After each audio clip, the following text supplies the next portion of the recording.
Hey there, and welcome to Secrets of the Ancients. If you love exploring the mysteries of the past as much as we do, make sure to follow our channel so you don't miss out on any of our videos. We'd really appreciate your support, so don't forget to subscribe, like, and leave a comment below. Your feedback helps us bring you even more fascinating stories from the world of archaeology. The Egyptian Sphinx is one of the most famous masterpieces of ancient sculpture in the world. But how much do we really know about it? Does anyone truly understand the Sphinx? The secrets hidden behind this monument go way beyond what most people can even imagine. You might not even realize just how much you don't know about the Sphinx until you finish watching this video. Let's start with a theory that many people have suggested, but no one's been able to prove yet, that there's a hidden door or tunnel leading to underground chambers beneath the Sphinx. This theory comes from historian Matt Simpson, who believes there are tunnels under the Sphinx's paws that connect it to the pyramids of Giza. Simpson insists that during French excavations in 1837, a secret entrance was discovered, something even Colonel Howard Vyse witnessed. But somehow, both the excavation team and Vyse were forced to keep this discovery quiet. Simpson's theory was once dismissed as far-fetched, until secret tunnels really were discovered under the Giza Plateau in 2019. If there really are tunnels, they must lead somewhere. It would make sense for the Sphinx and the pyramids to be linked if the empty spaces inside the Sphinx once had some purpose. But the question remains, why were the French archaeologist and Colonel Vyse ordered to keep this discovery a secret? If it was really such an important historical find, why the silence? Here's a less controversial fact about the Sphinx. It was carved from a single piece of stone. Given the monument's enormous size, this sounds hard to believe, but it's true.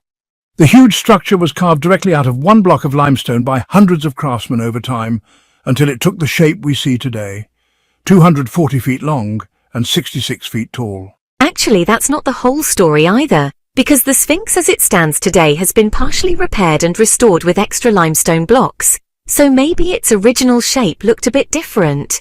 Still, even with modern technology, building something this massive would be a huge challenge. It's almost impossible to believe the ancient Egyptians did it using only primitive hand tools. We don't even know the name of the person who designed or oversaw the construction of the Sphinx. Unlike many other famous monuments in Egypt, the Sphinx has no inscription at all to identify its creator. No wonder some people claim it was built by aliens. And here we get into another controversial idea, that the Sphinx might actually have been created to represent Anubis, the jackal-headed god. Most archaeologists and historians believe the Sphinx originally had the face of Pharaoh Khafre, but many people disagree. Some have suggested the Sphinx once looked more like a lion, symbolizing the constellation Leo.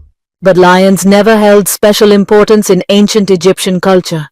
Dogs, on the other hand, were significant because of Anubis. If you look again at the Sphinx's shape, its flat back and the way its legs are positioned, doesn't it remind you more of a dog? And here's another important detail. Anubis was thought to be the guardian of cemeteries. If the Giza Plateau really was once a massive cemetery, as some people believe, then building a giant statue of Anubis to watch over it would actually make perfect sense. Could the Sphinx's face have been changed a lot from what it originally looked like? It's definitely possible.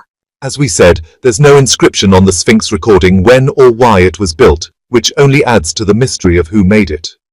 If we set aside the Anubis theory and accept that the Sphinx represents Pharaoh Khafre, then it must have been built sometime between 2558 and 2532 BC. But there's no solid evidence to prove this theory either. Even today, there's still no agreement on who built the Sphinx, why it was built, or what its original purpose was. That's a pretty big gap in what we know about one of the largest sculptures on Earth. We don't even know its original name, because strangely, it doesn't appear in any surviving texts from Egypt's Old Kingdom. The Sphinx was first called Hor-em-Akhet during the New Kingdom period, but, many people believe that wasn't its original name. The name Sphinx itself only appeared about 2,000 years ago. The fact that there are no records anywhere about the building of the Sphinx or its original name in any known civilization is puzzling, and it really makes you wonder if those records once existed and were destroyed later. So why is that the case?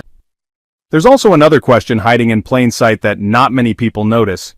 What actually happened to the Sphinx's nose? The most common theory is that Napoleon Bonaparte's army shot it off with a cannon during a battle near Giza when France invaded Egypt in 1798. You'll even see this version in some history books. The problem is there's no real evidence for it.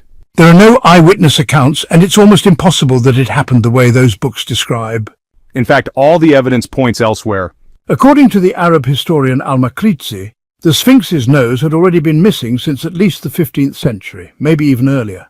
Al-Makrizi said it was destroyed by a Sufi named Muhammad Sa'im al-Dar, but there's no solid proof of that either. A more controversial theory suggests the nose was deliberately destroyed by Europeans when they arrived in Egypt to hide the fact that it had African features, something that, if acknowledged, would prove the ancient Egyptians were black.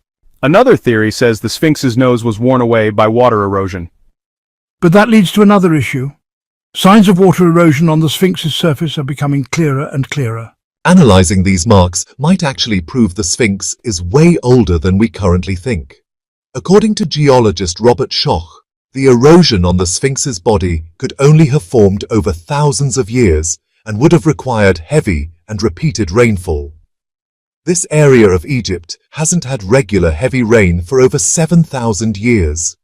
Based on Schoch's estimates, the Sphinx could be as old as 12,000 years.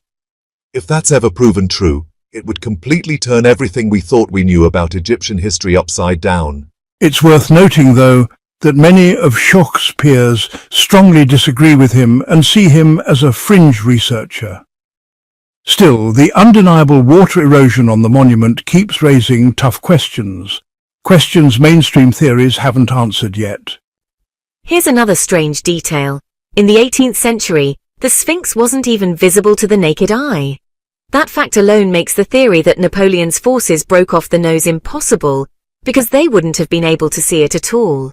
Up until 1798, the Sphinx was completely buried under Egypt's sands. People only realized it was there when the top of its head began to show after the sands shifted. It wasn't until the 1920s that the French engineer Émile Barize started an excavation project. It took him 10 full years, and the modern world didn't get to see the entire Sphinx until 1936. In the 150 years before that, other big names, like the Italian explorer Giovanni Caviglia and the French archaeologist Auguste Mariette, tried to dig it out too, but both had to give up. The job was just too massive. It's simply impossible to believe the Sphinx got buried that deep just by accident. Thinking that would be like imagining the sand might someday rise high enough to swallow the pyramids themselves. It's pretty clear the Sphinx was deliberately hidden. We don't know who did it or why. We mentioned earlier that the Sphinx might once have had a beard. That's actually not just a theory, it's a proven fact. We know this because part of the Sphinx's beard is kept today in the British Museum.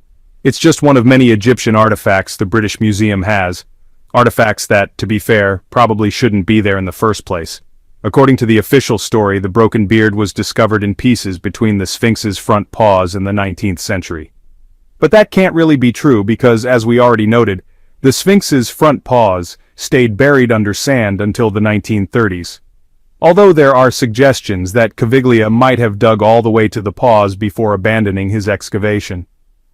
It's both amazing and frustrating that the Sphinx's modern history has gaps almost as big as its ancient past. Still, the beard itself is real, and there's currently a campaign in Egypt to get it back and reattach it to the Sphinx's chin. Maybe the biggest takeaway is that we really have no reliable way to know exactly how old the Sphinx is, other than a general sense that it's definitely older than the pyramids it guards, and might even predate them by thousands of years. It's possible the Sphinx was built for Khafre around 2600 BC, or maybe it was already ancient by the time Khafre was born. The strange erosion patterns on the limestone definitely raise questions, but if we start talking about the Sphinx being over 9,000 years old, then we'd have to rule out the idea that it was built by the ancient Egyptians, or at least not by the Egyptians as we understand them today. It could have been built by an advanced civilization that existed long before the Egyptians and actually laid the foundation for their culture. That doesn't mean aliens were involved, which is what extreme theorists like to say about Egypt, but it does make you wonder, who really lived here before them? And maybe the greatest mystery of all, what was the Sphinx carved for? And what was its true purpose? We've all seen pictures of this famous monument, but how many of us have actually stopped to ask why it was built in the first place? Surely something this massive would have set a precedent. So why didn't any of Khafre's successors build their own sphinx? And if the statue was originally meant to be a giant image of Anubis, why was it changed? Why are there no records about its construction? Did it once serve some higher purpose? Or was it just a giant monument to show off the power and wealth of a particular pharaoh at a particular moment in history? Thanks so much for joining us on this journey through the mysteries of the Sphinx. If you enjoyed exploring these ancient puzzles with us, don't forget to subscribe and share your thoughts in the comments. We'll see you next time.